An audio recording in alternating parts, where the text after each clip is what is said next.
The mud at the Coronado Kill House does not just stain, it swallows you whole.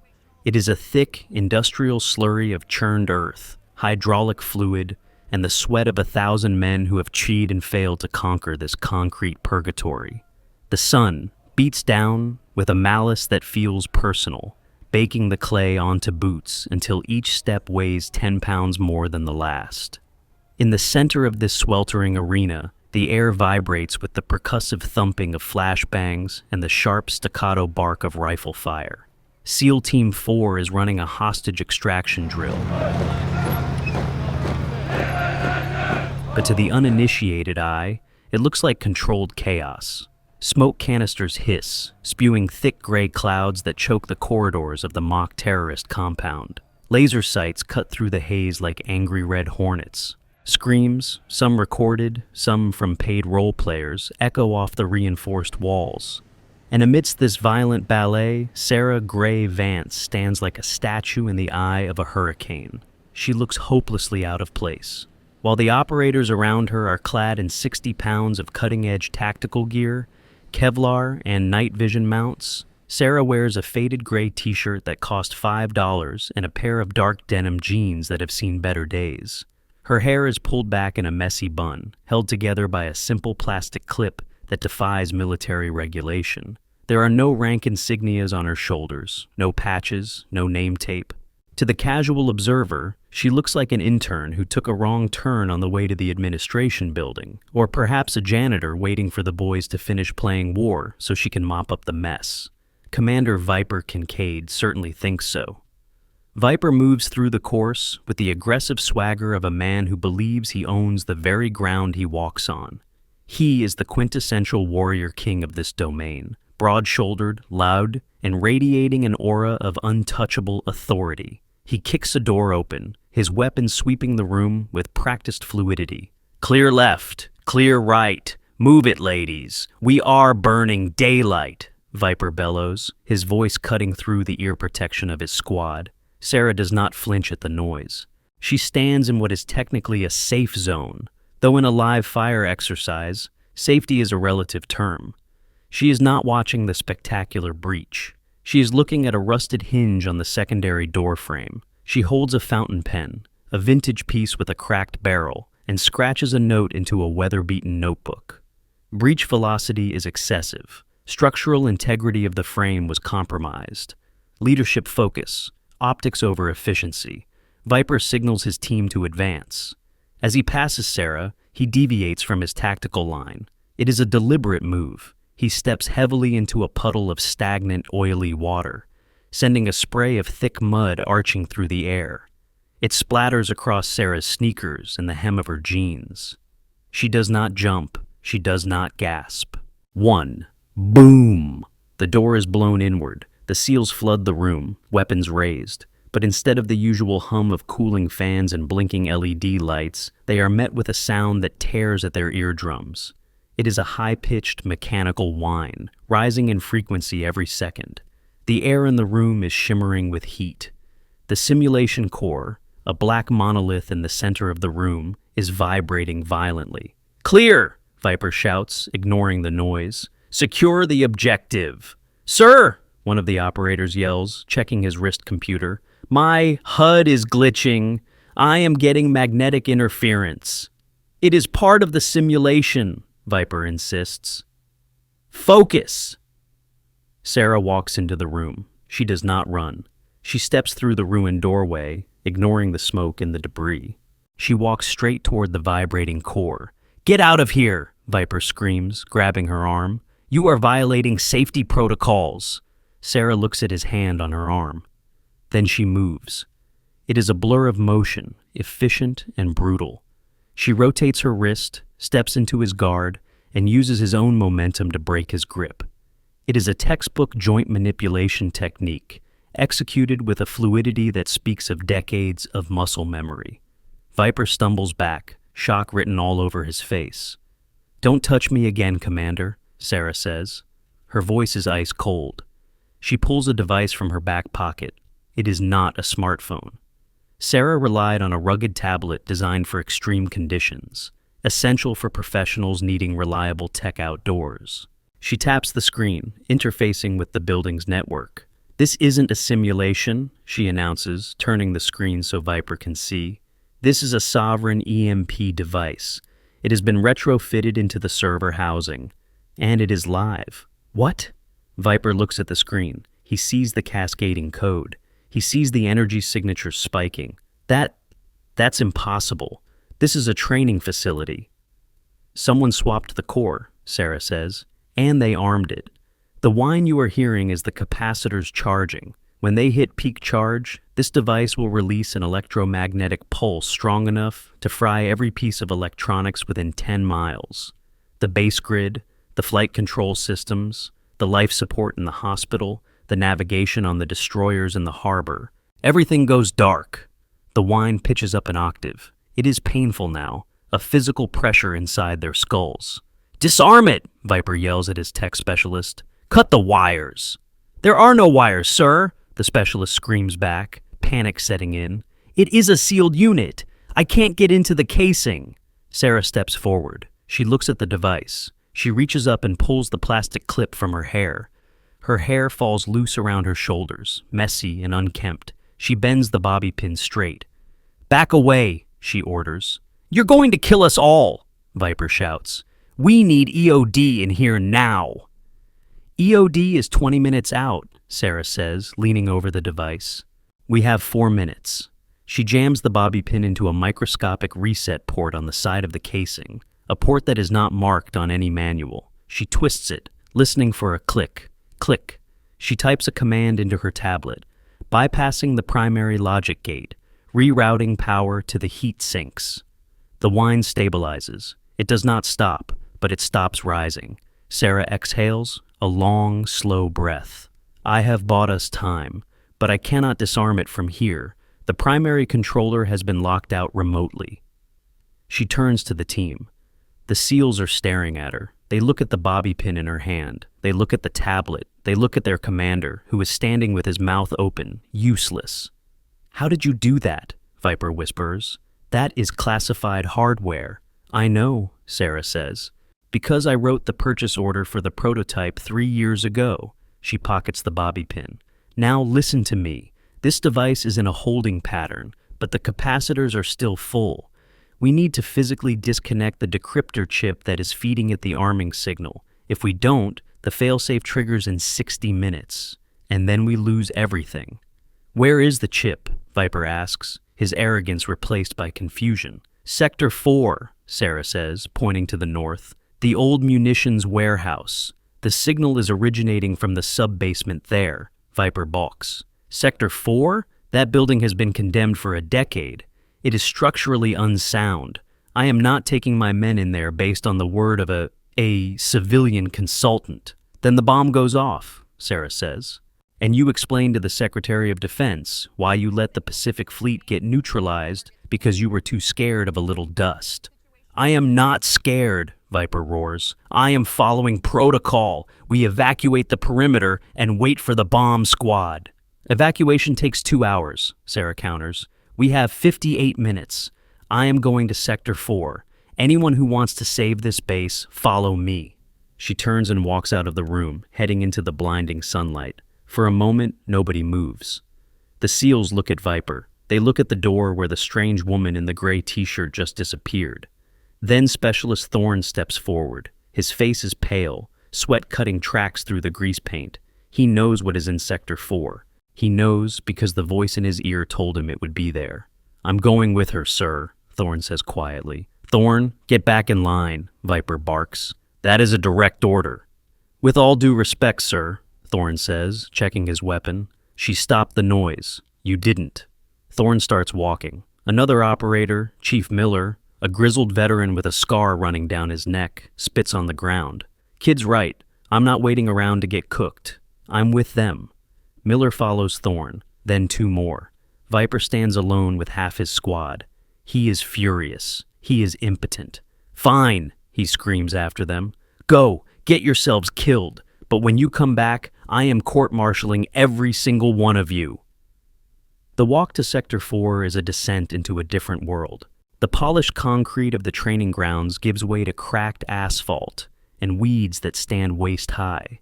The sun seems dimmer here, choked by the dust hanging in the air. The building looms ahead, a rotting carcass of corrugated steel and crumbling brick. Sarah moves with a purpose that belies her casual attire. She climbs over a collapsed fence, her movements efficient. Thorne and Miller flank her, weapons raised, scanning the shadows. "Why are you doing this?" Thorne asks, moving up beside her. "You could have evacuated." Sarah glances at him. "We don't leave people behind, specialists. Not when we can do something about it." Thorne looks away. The guilt is a physical weight in his stomach. He feels the vibration of the comms device against his chest. "Kill her," the voice had whispered earlier. "Let the device detonate. Blame the incompetence of the SEALs. We will pay you double." Thorne stumbles slightly. True operators understand the value of solid life insurance and financial planning to protect their family's future. He thinks about his little sister in the hospital. He thinks about the debts piling up. Nexus promised to wipe the slate clean. All he had to do was look the other way. All he had to do was let the bomb go off. But now he is walking into a death trap with a woman who stopped a bomb with a hair clip and a chief who has saved his life a dozen times. "Watch your footing," Sarah says, snapping him out of his reverie. "The ground is unstable here." They enter the warehouse. It is dark, smelling of rust and ancient decay. Beams of sunlight pierce through holes in the roof, illuminating swirling dust motes. "Sub-basement access should be to the north," Sarah says, consulting her tablet. "Stay close." They move deeper. The silence is heavy, broken only by the crunch of their boots on broken glass. Suddenly, a groan of metal echoes through the space. The building settles. "Contact front," Miller yells, swinging his rifle. But it is not an enemy, it is gravity. A massive concrete slab above them, weakened by years of neglect and perhaps a nudge from a saboteur's charge, shears off its supports. "Move!" Sarah shouts. She shoves Thorne hard. He flies sideways, crashing into a pile of crates. The slab comes down with a thunderous crash, obliterating the spot where he was standing a second ago. Dust billows out, choking and thick. "Sound off!" Sarah coughs, waving her hand. "Miller! Thorne!" "I'm good," Miller calls from the left. I'm pinned." Thorne's voice is tight with pain. Sarah scrambles over the debris. Thorne is trapped. The edge of the concrete slab has pinned his right leg against the floor. He is grimacing, his teeth clenched, frantically trying to pull free. "Don't move," Sarah orders, sliding down next to him. "You'll tear the artery." She assesses the situation. The slab weighs at least 500 pounds. "Miller, I need you here!"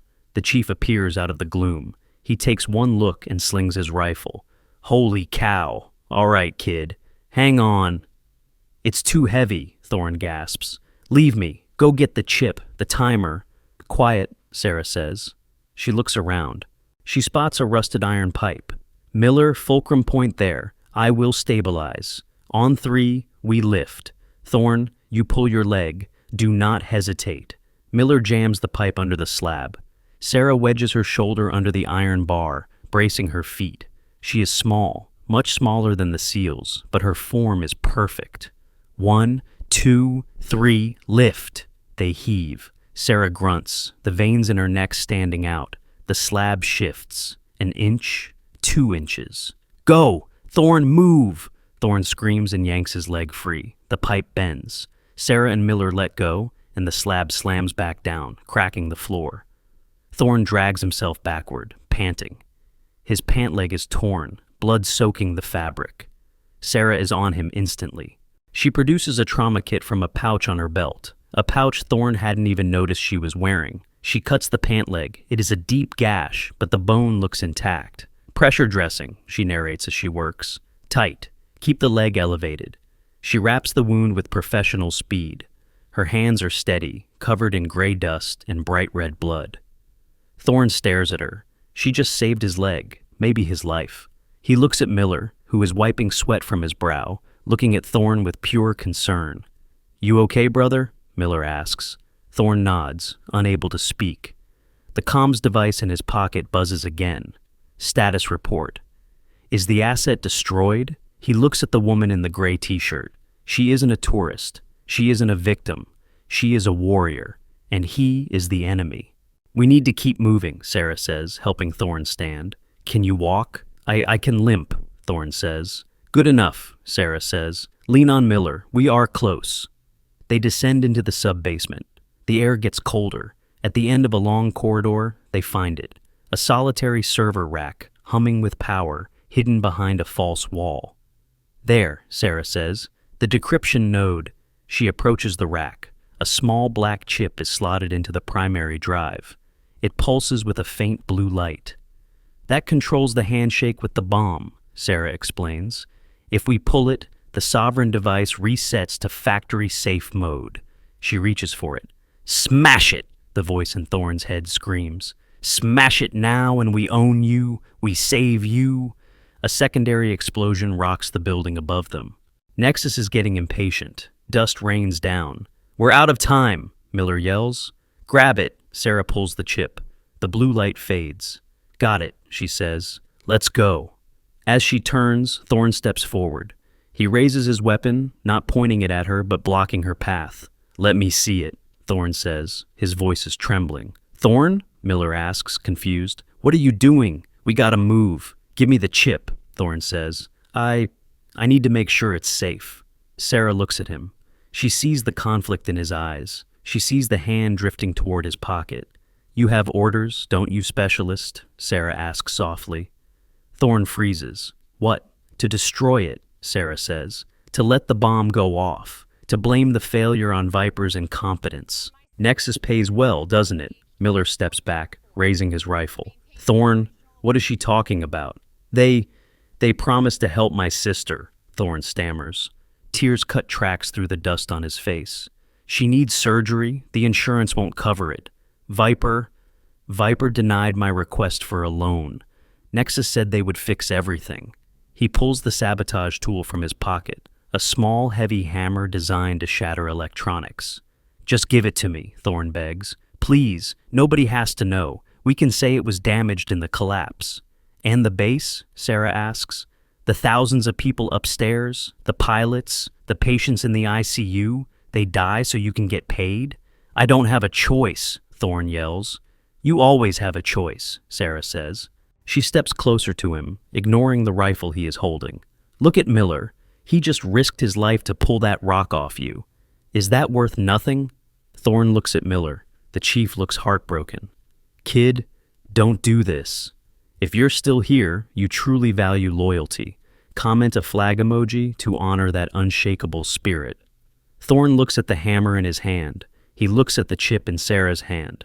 He remembers the feeling of the concrete crushing him, and the feeling of Sarah's shoulder under the bar, lifting the weight of the world off him. He lets out a sob. He drops the hammer. It clangs on the floor. He reaches into his vest, pulls out the comms device, and throws it against the wall. It shatters. Exactly right, he whispers. He lowers his head. I'm sorry. I'm so sorry. Sarah doesn't smile. She nods. We can discuss your court-martial later. Right now, we have a job to do. She hands the chip to him. Thorn looks at it, shocked. Ma'am, you're the fastest runner, Sarah says. Even with a limp, carry it. Protect it. Miller and I will cover you. Thorn closes his hand around the chip. It feels hot. Yes, ma'am. Move, Sarah orders. They run. The journey back is a blur of pain and adrenaline. They scramble up the stairs, out of the dark, back into the blinding sun. They sprint across the broken asphalt. The timer on Sarah's tablet reads 1 minute 45 seconds. They hit the perimeter of the kill house. Viper is there. He is pacing, looking at his watch. When he sees them emerging from the dust, battered and bleeding, his face twists. He sees Thorn limping, holding something tightly in his hand. He sees Sarah right behind him. Viper's paranoia takes over. He assumes the worst. He assumes Sarah has compromised his man. He assumes she is stealing the evidence of his failure. Stop them! Viper screams to the rest of the team. She's compromised. She's stealing the asset. Thorn is 10 feet away from the connection port on the wall of the kill house, the hard line that links to the basement core. Thorn, get down, Viper yells, drawing his sidearm. No, Sarah shouts. She sprints past Thorn, putting herself between the weapon and the specialist. Viper doesn't shoot, but he holsters the weapon and charges. He hits Sarah with the force of a linebacker. It is a brutal, bone-jarring tackle. They hit the mud hard. The impact knocks the wind out of Sarah. She gasps, mud filling her mouth. Viper is on top of her, pinning her arms. "I got you!" Viper screams, spit flying. "You spy! You traitor! I knew it! I knew you were dirty!" "Let her go," Sarah wheezes. "Where is it?" Viper pats her down roughly. "Where is the data you stole?" Thorn is standing there, holding the chip. He sees his commander assaulting the woman who just saved everyone. He looks at the timer on the wall. 10 seconds. "Commander, get off her!" Thorn yells. "Stay back, Thorn!" Viper shouts, not looking up. "She turned you, didn't she? I'll deal with you later." 8 seconds. Sarah struggles, but Viper is too heavy. He is blinded by his own narrative. He is the hero catching the villain. He cannot see that he is the villain. 6 seconds. Thorn makes his choice. He doesn't act like a specialist. He acts like a soldier. He runs. He doesn't run to the port. He runs at Viper. "Move!" Thorn roars. He slams into Viper, tackling his own commanding officer off of Sarah. They roll in the mud, fists flying. "Thorn, have you lost your mind?" Viper screams, punching his subordinate in the face. Sarah scrambles up. She is covered in mud. She is bleeding from her lip. She sees the chip lying in the dirt where Thorn dropped it during the tackle. 4 seconds. She dives for it. Her fingers close around the black plastic. 3 seconds. She crawls toward the port. 2 seconds. She jams the chip into the slot. 1 second. She hits the enter key on the panel with her muddy fist. 0. The high-pitched whine from the basement cuts out instantly. The red strobe lights stop flashing. The silence that follows is deafening. Viper kicks Thorn off him and stands up, panting, wild-eyed. He pulls his weapon again, aiming it at Sarah, who is lying in the mud, her hands still on the panel. "Hands!" Viper screams. "Show me your hands! You just sabotaged the system!" Sarah slowly pushes herself up to her knees. She turns to face him. She is completely covered in filth. Her hair is matted, but her eyes are blazing. "I just saved your career, Commander," she says quietly, "though I am starting to wonder why I bothered." "Shut up," Viper yells. "You are under arrest. Miller, cuff her." Miller steps forward, but he doesn't reach for his cuffs. He stands next to Thorn, who is wiping blood from his nose. Miller looks at Viper, then shakes his head. "No, sir."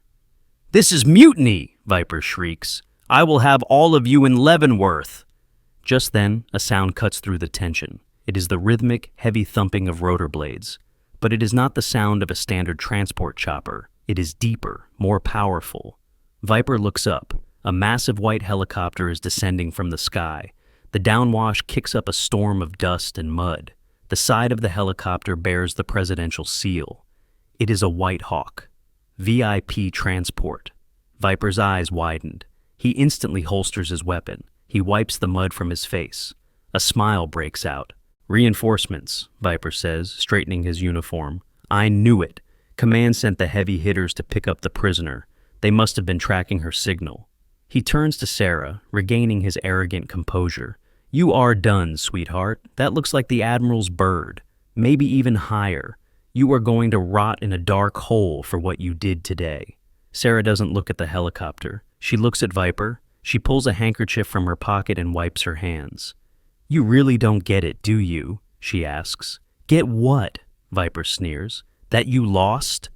The helicopter touches down. The engines wind down. The side door opens. Steps unfold. Viper snaps to attention. He puffs out his chest. He prepares to give the most impressive salute of his life.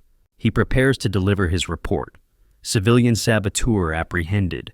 Crisis averted by Commander Kincaid. A figure steps out of the helicopter. He is wearing a dark suit, not a uniform. He is flanked by 2 4-star generals. Viper blinks. He recognizes the face from the news. It is the Secretary of Defense. "Holy cow," Viper whispers. "The SecDef." He salutes so hard his hand vibrates. "Mr. Secretary, Commander Kincaid, SEAL Team 4, situation secure. I have the suspect in custody." The Secretary of Defense steps onto the muddy ground. He is wearing expensive Italian shoes. He looks at Viper. He looks right through him. He does not return the salute. He walks past Viper. Viper turns, confused. "Sir, the prisoner is..." The Secretary of Defense keeps walking. He walks straight into the mud pit. He walks toward the woman in the gray t-shirt who is kneeling in the dirt. He stops in front of her. He looks at the mud on her face. He looks at the bobby pin in her hand. Sarah stands up. She does not salute. She does not cower. She looks the Secretary of Defense in the eye. The Secretary extends his hand. "Director Vance," the Secretary says, his voice carrying across the silent training yard. "I apologize for the delay. Traffic over D.C. was a nightmare." Viper's jaw drops. His hand falls to his side. "Director," Viper whispers. Sarah shakes the Secretary's hand. "We are secure, Mr. Secretary," she says. "The sovereign device has been neutralized, despite significant local interference." She turns slowly to look at Viper. "I believe," Sarah says, "Commander Kincaid has a report he would like to file." The silence that descends on the Coronado training yard is heavier than the concrete slabs of the kill house. It is a vacuum, sucking the air out of the lungs of every operator present.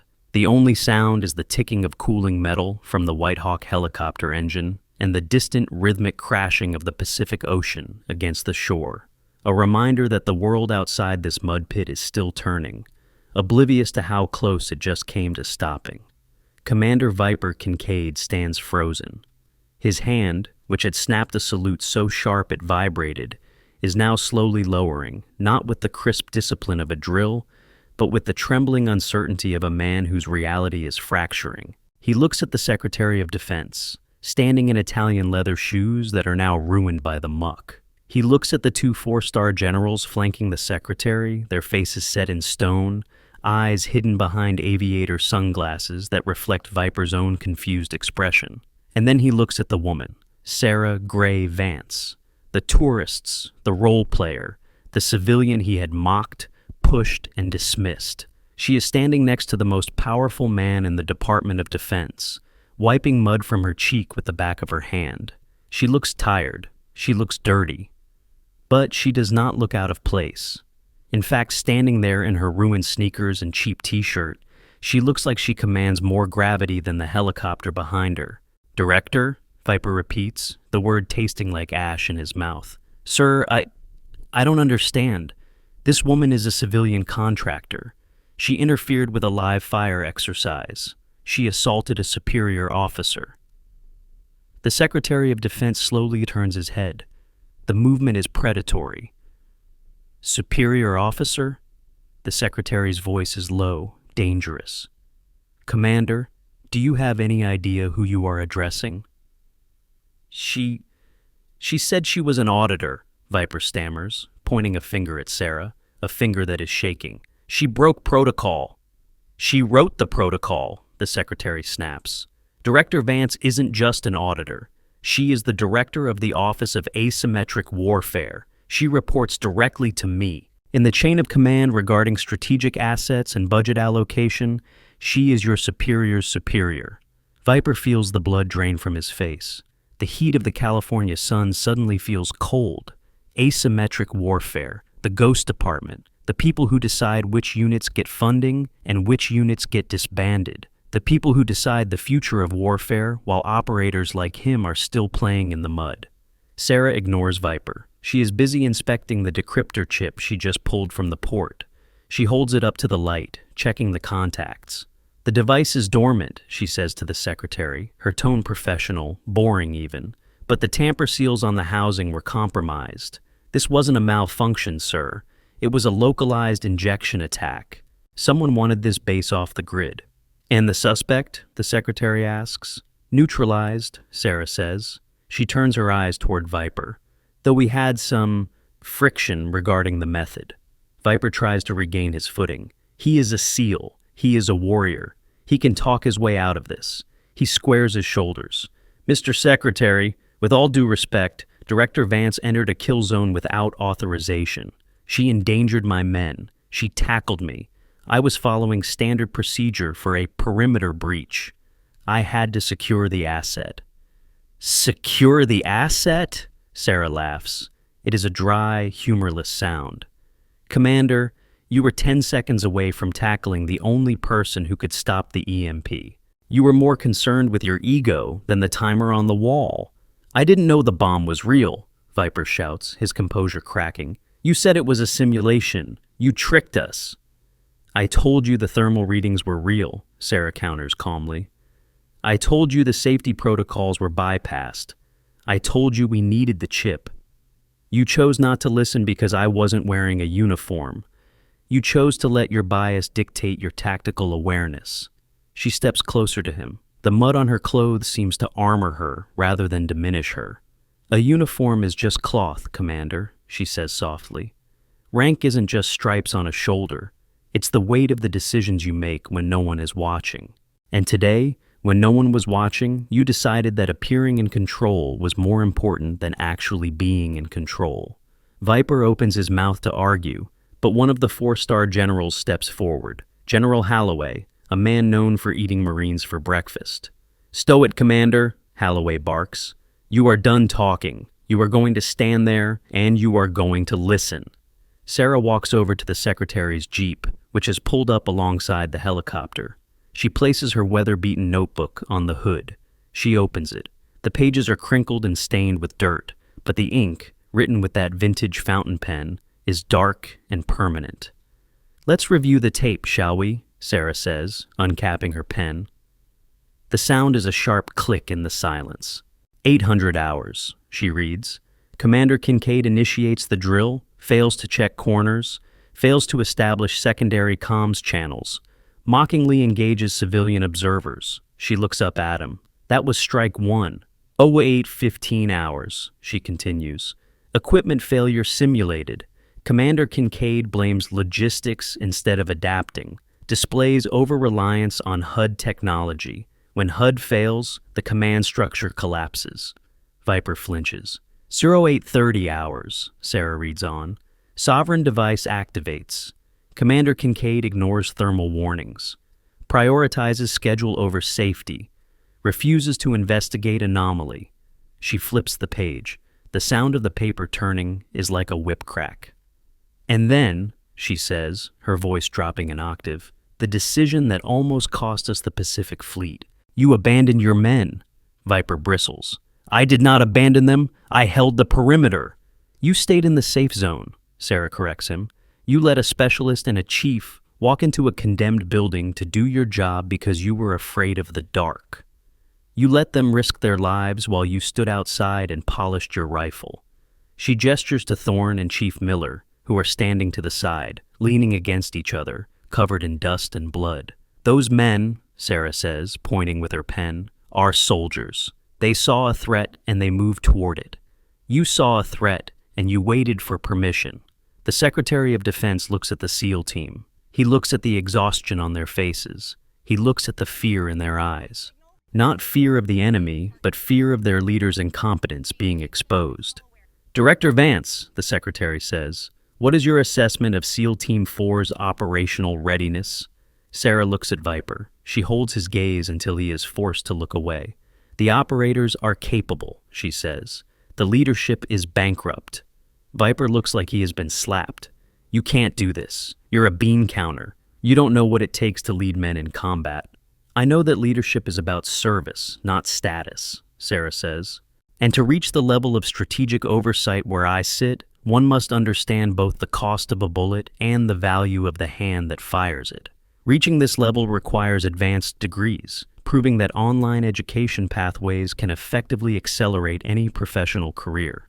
I hold doctorates in strategic studies and asymmetric warfare. Commander, she continues coldly. I spent 10 years in the field analyzing why units fail. Do you know the number one reason? It isn't a lack of firepower. It isn't a lack of funding. It is hubris. It is leaders who stop learning because they think they have reached the peak.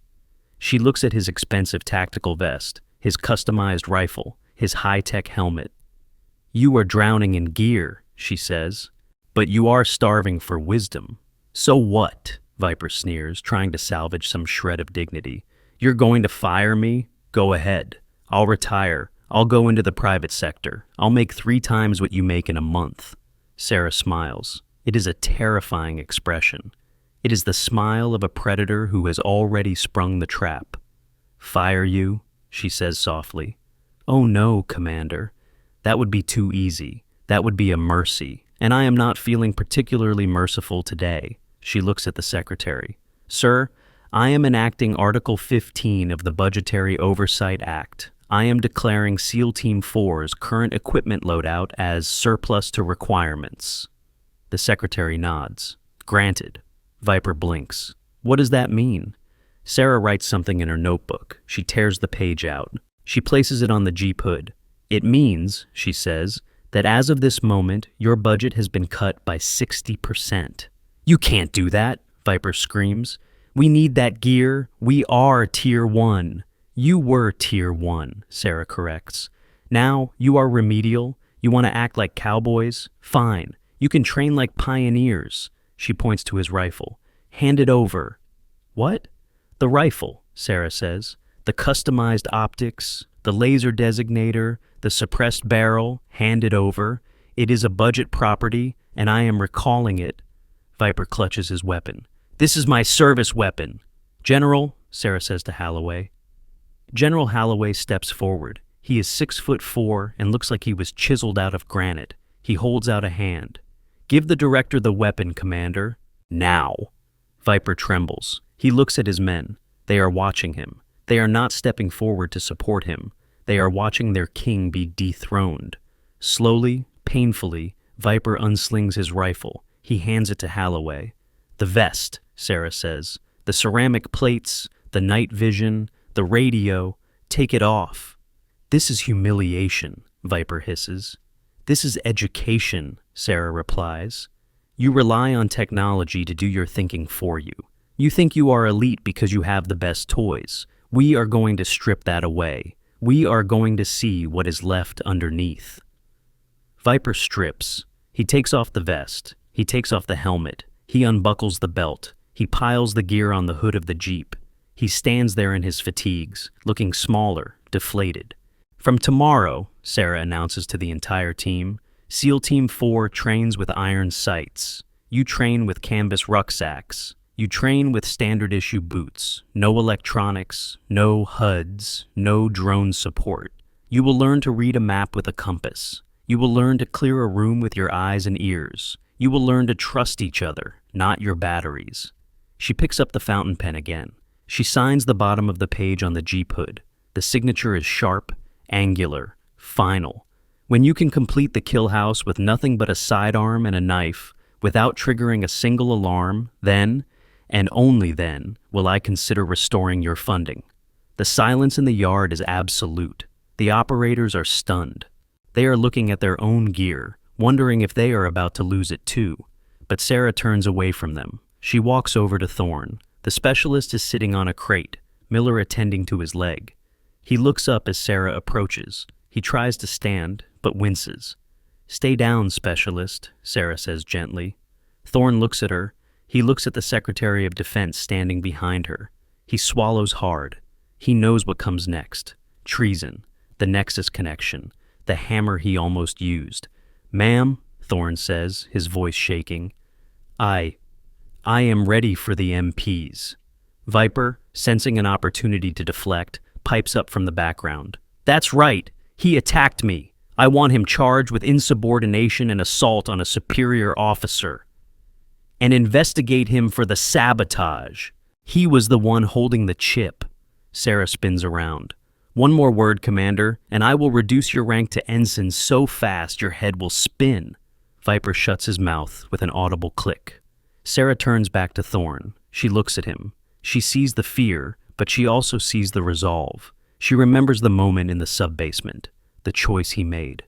Mr. Secretary, Sarah says, regarding Specialist Thorne. Yes, Director.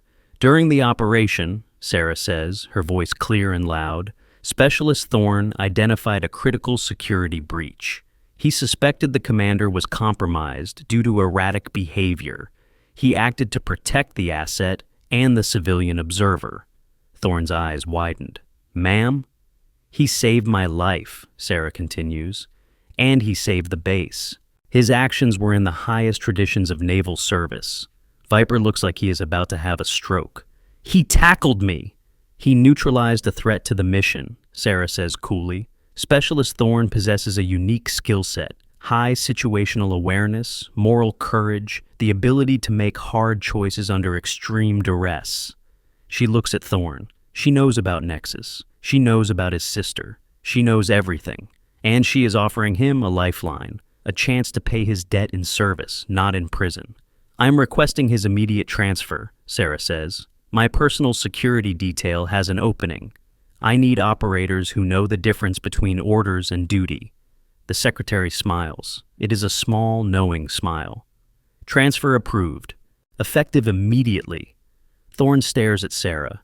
Tears well up in his eyes, cutting through the dust on his face. He understands what she is doing. She is giving him a second chance. She is buying his loyalty with her own. Thank you, ma'am, he whispers. Holy cow, thank you. Don't thank me yet, Sarah says, leaning in close so only he can hear. My detail works harder than any SEAL team. And we have a lot of work to do to clean up the mess you got yourself into. We will get your sister the help she needs, legally. And then you and I are going to have a very long conversation about Nexus. Thorne nods. Yes, ma'am. Anything. Hit likes to support justice for quiet heroes. Subscribe, and thanks for watching our journey today. Sarah straightens up. She caps her pen and slides it into her pocket. She looks around the training yard one last time. The sun is setting now, casting long shadows over the mud. Chief Miller, Sarah calls out. Yes, ma'am? The veteran operator stands at attention. You're in charge of the team's retraining, she says. Teach them how to be soldiers again, not technicians. Soldiers. With pleasure, Director, Miller grins. He looks at Viper, who is sulking by the jeep. We'll start with basic navigation. Seems some of us have lost our way. The secretary gestures toward the helicopter. Director, we have a briefing at the Pentagon in 4 hours, and you need a shower.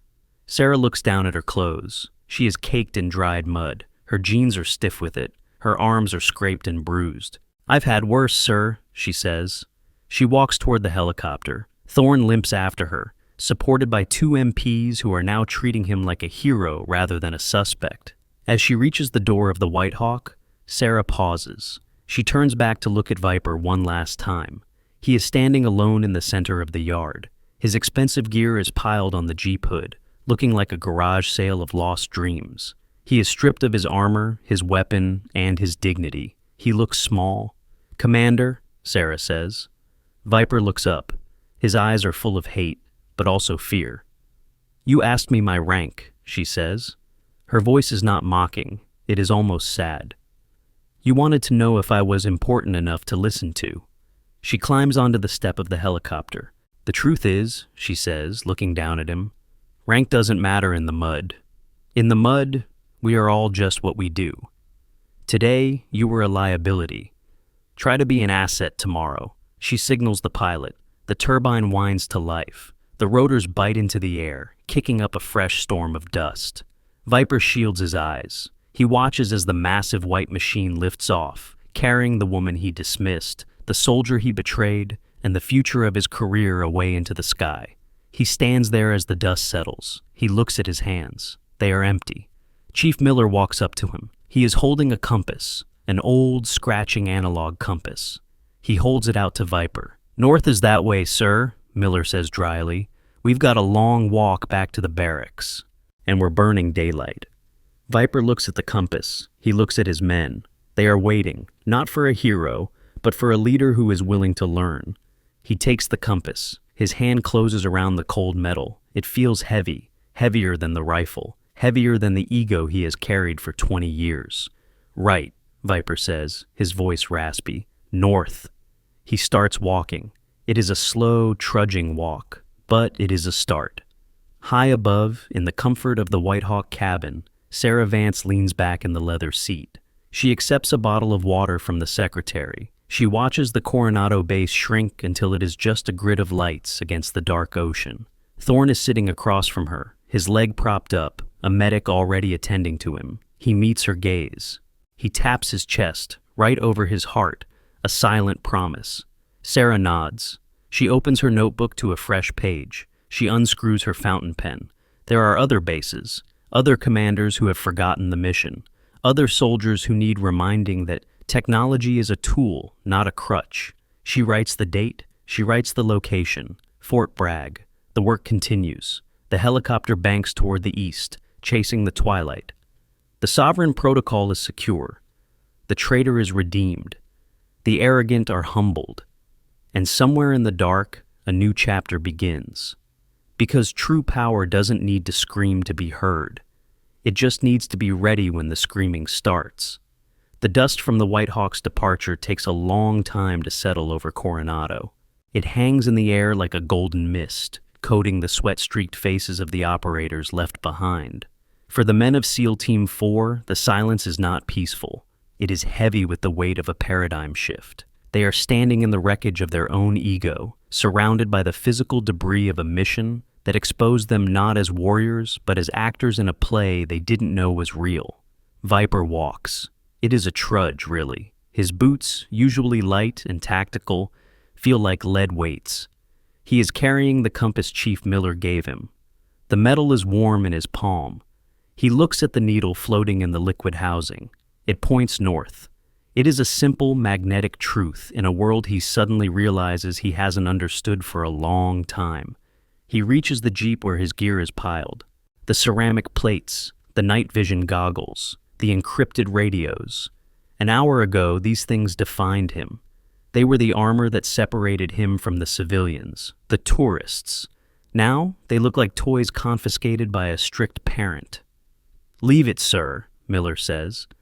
The chief is standing 10 feet away, his own rifle slung over his shoulder, but held differently now. Less like a prop, more like a tool. "Director's orders. Logistics is coming to collect the surplus in 20 minutes. If we touch it, she audits the pension fund next." Viper flinches. The threat isn't physical. It is existential. He looks at Miller. "She can't just strip us." "She just did," Miller replies, his voice devoid of sympathy, but full of a strange new resolve. "And honestly, she was right. We got sloppy. We got loud. We stopped checking our corners because we thought the tech would do it for us." Miller turns to the rest of the squad. The men are sitting on crates or leaning against the blast walls, cleaning the mud off their iron sights. They look tired, but they also look awake. The fog of arrogance has burned off. "All right, listen up," Miller barks. It is not the shouting of a drill sergeant, but the commanding tone of a man who knows the stakes. "We have a 4-mile hump back to the barracks. No trucks, no comms, just boots and compasses. Formation is a standard patrol column. The interval is 10 yards.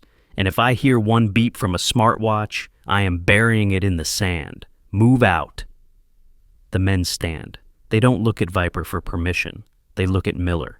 Viper stands alone for a moment. He looks at the compass again. He looks at the empty road ahead. He realizes that to regain command, he has to earn it back, step by painful step. He falls into the rear of the formation. He is not leading, he is following. It is the first lesson of the new curriculum.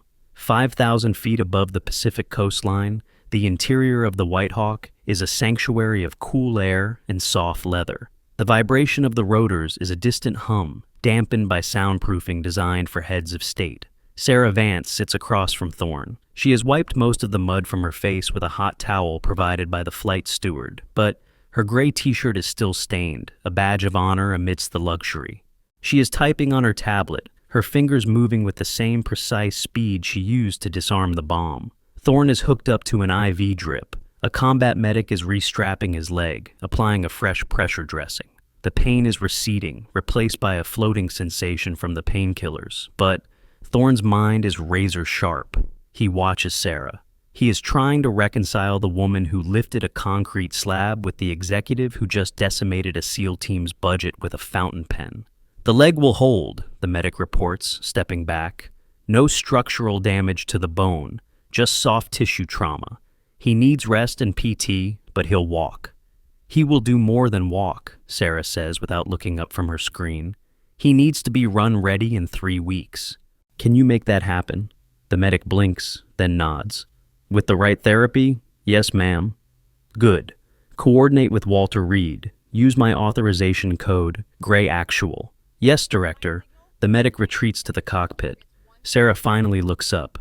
She locks eyes with Thorne. The intensity is back. The kill house focus that sees everything. Nexus, she says. It is not a question. Thorne swallows. The painkillers don't numb the fear that comes with that name. They approached me 3 months ago, at a bar in San Diego. They knew about my sister. They knew about the rejected loan application. They knew things that weren't in my personnel file. Because they bought the data, Sarah says. Credit reports, medical histories, dark web aggregators. They look for pressure points. You were a walking pressure point specialist?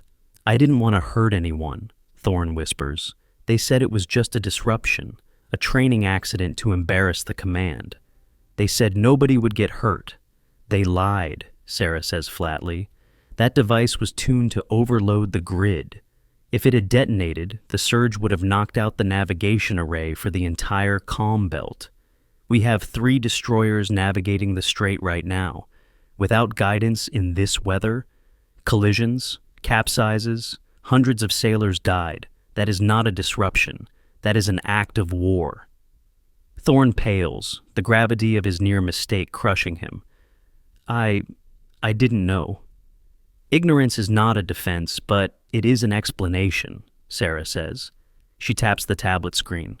I have just scrubbed your communications history. The burner phone you destroyed, the data fragments were recovered from the cloud before Nexus could wipe them. We have the traceback to their handler. She turns the tablet around. It displays a grainy photo of a man in a suit, sitting at a cafe in Vienna. This is the man who offered you the money? Thorne nods. That's him. He called himself Mr. Silvers. His name is Vargo, Sarah says. He is a broker for a syndicate that shorts defense stocks. They bet against the Navy, then they try to make the stock drop by causing accidents.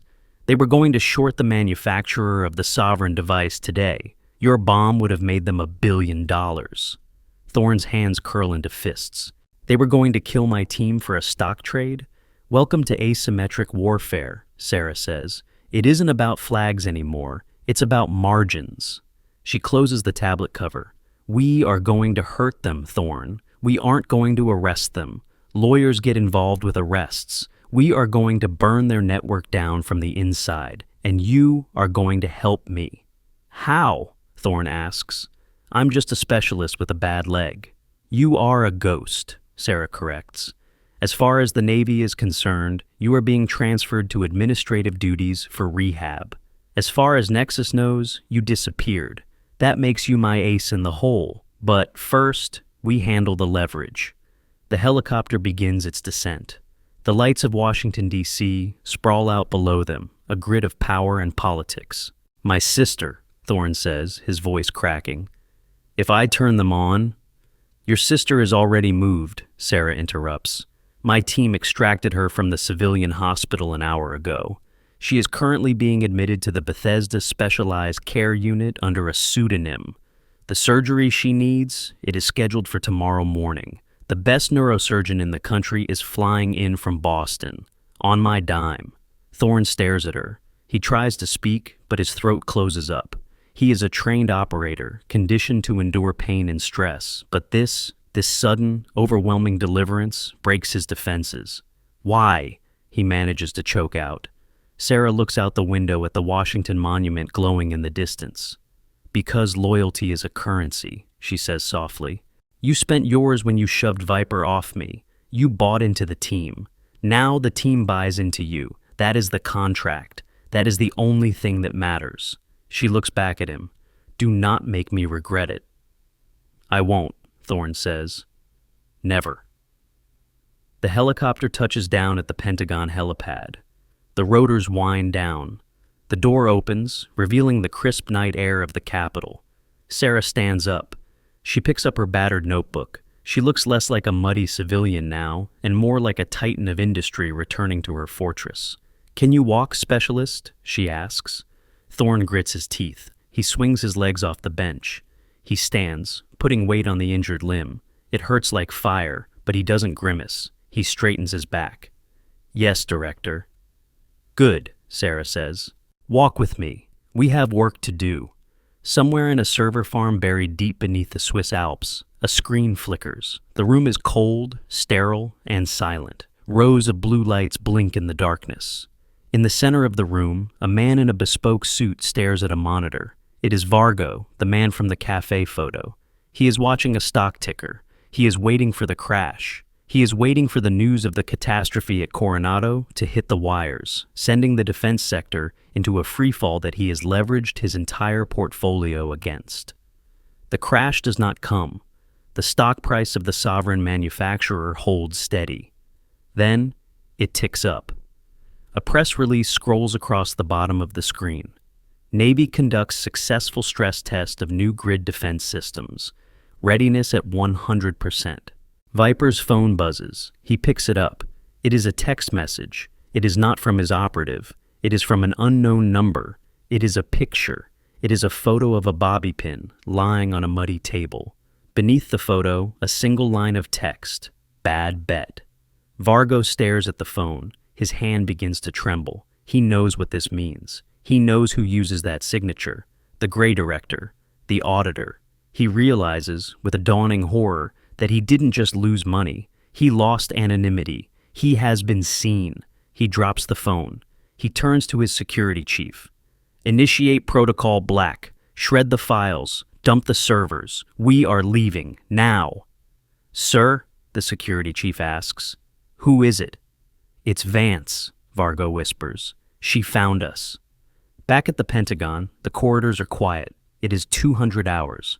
The janitors are waxing the floors, the rhythmic swish-swish of the buffers echoing through the halls of power. Sarah walks through the E-ring. She is still wearing her muddy sneakers, leaving faint dusty footprints on the polished marble. Thorne limps beside her, matching her pace through sheer force of will. They reach a door marked Office of Strategic Assessment. No nameplate, no rank, just a room number that doesn't appear in the public directory. Sarah unlocks the door with a biometric scan. The office inside is chaotic. Stacks of paper files tower on the desk. Maps cover the walls, pinned with different colored strings. It looks less like a general's office and more like a detective's war room. She walks to her desk and drops the notebook. She sits down in a leather chair that groans under her weight. She looks at the map on the wall. There are pins in Coronado, pins in Syria, pins in the South China Sea, and a cluster of red pins around Fort Bragg. Sit, Sarah says, gesturing to a chair. Thorne sits. He looks around the room. He sees awards, but they aren't displayed prominently. They are shoved in a box in the corner. He sees photos of soldiers, some with black bands across the corners. What happens at Fort Bragg? Thorne asks. Sarah picks up her fountain pen. She unscrews the cap. She looks at the red pins. The Army has a unit, Sarah says quietly. The 82nd Airborne. Good men, brave men. But their logistics officer has been reporting a 20% loss rate on advanced guidance chips for 6 months. He thinks it's theft. I think it's Nexus. She pulls a file from the stack. She slides it across the desk to Thorne. We aren't just fighting bankers, Thorne, Sarah says. We are fighting a rot. A rot that buys soldiers' debts and turns them into saboteurs. A rot that convinces commanders like Viper that the gear matters more than the man. We are antibiotics. Thorne opens the file. He sees names. He sees bank accounts. He sees the scale of the war he has just been drafted into. This is big, Thorne whispers. It is massive, Sarah agrees. And we are understaffed, underfunded, and nobody likes us. The admirals hate me because I cut their toys. The politicians hate me because I expose their donors. And the enemy hates me because I keep winning. She leans forward, her steel-wool eyes locking onto him.